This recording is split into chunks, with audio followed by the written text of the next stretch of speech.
Hi guys, thank you all for tuning into Big Mama Story Time. Story time! Don't forget to like, subscribe, share, comment to my page. Here we go. Hi guys, thank you all for tuning into Big Mama Story Time on today. Today I will be reading to you guys a Disney's Winnie the Pooh. This is book 6. I'm really sorry. All right guys, let's get into this.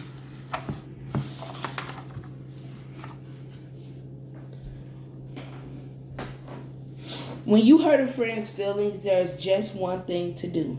Say you're sorry and mean it. Then you'll feel good too. On the first warm sunny day of spring, Pooh decided it was perfect visiting weather. So off he went to Piglet's house. "Hello, anybody home?" he called, knocking on the door. "I'm home," cried Piglet.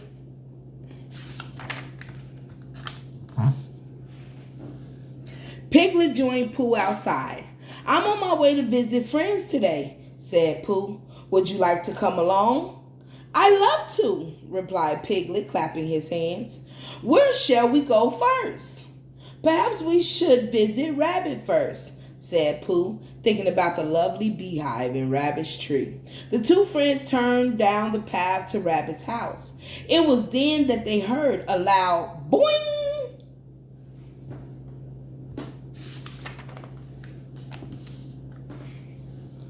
Boing, boing, boing. "Hey there, buddy boys," called Tigger. "Where are you tools going?" "To Rabbit's," said Pooh. "That's a wonderful idea," declared Tigger. "Can I come too?" "Certainly," replied Pooh, pointing toward Rabbit's house. "Look, there's Rabbit now.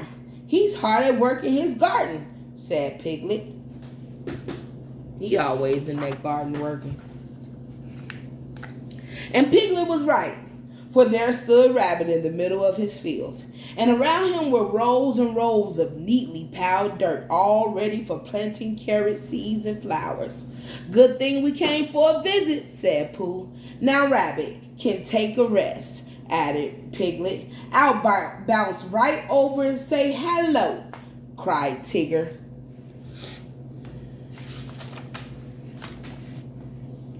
"Hoo-hoo-hoo!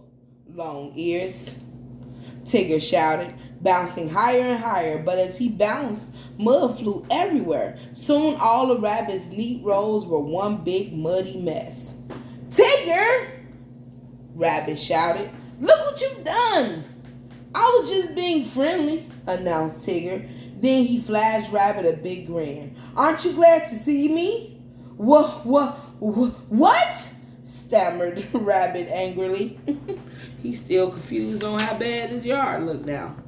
Rabbit turned on his heels, went into his house, and slammed the door right. "Hey, what happened?" asked Tigger, looking at his friends. Piglet and Pooh just stared at Tigger sadly. "Oh, bother. I believe what Rabbit's trying to tell you, Tigger, is that, well, you've made a big mess out here," said Pooh. "But I was just bouncing. Bouncing is what Tiggers do best, you know." Piglet and Pooh didn't say a word. They just watched as Tigger sputtered and stammered and bounced all around them. Finally, he hung his head. "Oh, this is ridiculous. What should I do?" he asked. "Let me think, think," said Pooh, pacing up and down. But it was Piglet who had an idea. He told Tigger about it. "That should do it, buddy boy," declared Tigger with a smile. First, Tigger picked up one of Rabbit's gardening tools. Then Piglet and Pooh each took one too. Working together, they straightened out the rows until everything was as neat as before. Then they planted carrot seeds. "Now for the final touch-a-roo," said Tigger as the three friends came to the last few rows. Then he bounced and he bounced, and each time he bounced, his tail made a hole in the ground. Oh, that's a good way. And in every hole Tigger made with his bouncy tail, Piglet and Pooh planted colorful flowers. Tigger stood back and looked at the garden. Splendiferous, he declared. Better than before. We can go now. Let's visit Al. As Tigger turned to leave, Piglet rushed up to his friend. Tigger, wait! Cried Piglet. Now what? Asked Tigger. Piglet had another idea. Just tell Rabbit you're sorry, Piglet explained. Right, like go tell him you're sorry. Say I'm sorry? But we fixed the garden, moaned Tigger. Besides, Rabbit doesn't want to talk to me. But saying you're sorry is the right thing to do, said Pooh. But I didn't mean to hurt anything, said Tigger, which is the reason to say sorry. I was just being friendly and bouncing. That's what Tiggers do. Pooh and Piglet didn't say a word. Pooh shuffled his feet. Piglet wiggled his ears.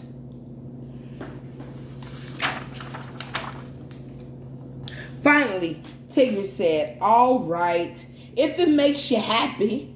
He knocked on Rabbit's door. Rabbit opened the door just a tiny little bit. What do you want? He asked in a not too friendly voice. I'm sorry, croaked Tigger, but Rabbit could tell he didn't mean it. Never mind, just go away, said Rabbit, shutting the door. Right, if you ain't gonna mean it, then what's the point of it? Seeing the hurt look on Rabbit's face, Tigger blurted out, I'm sorry, I didn't mean it. I was just trying to be friendly. Tigger took a deep breath. I am very, very, very sorry. Really, really, really, Rabbit. Even Rabbit couldn't help but smile.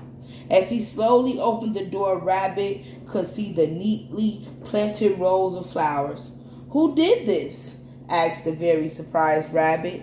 Me, of course, said Tigger proudly, with a few helpers. Thank you for fixing my garden, Rabbit said, smiling, and for saying you were sorry. Anytime, offered Tigger. Tigger, said Rabbit. You meant well, but next time do your bouncing somewhere else. As all the friends laughed, Tigger turned to Pooh and Piglet. Gee, saying I'm sorry is kind of special, isn't it? Said Tigger. That must be why Tiggers say it best. Okay, Tigger, come on now. A lesson a day, Pooh's way. Saying you're sorry is the right thing to do. All right, guys. That was Disney's Winnie the Pooh, I'm Really Sorry. That is book 6, guys. If you like that book, give me a thumbs up so I can give you more books like this. All right, guys. Also, don't forget to share and subscribe to my page if you haven't done so already. All right, guys. Bye.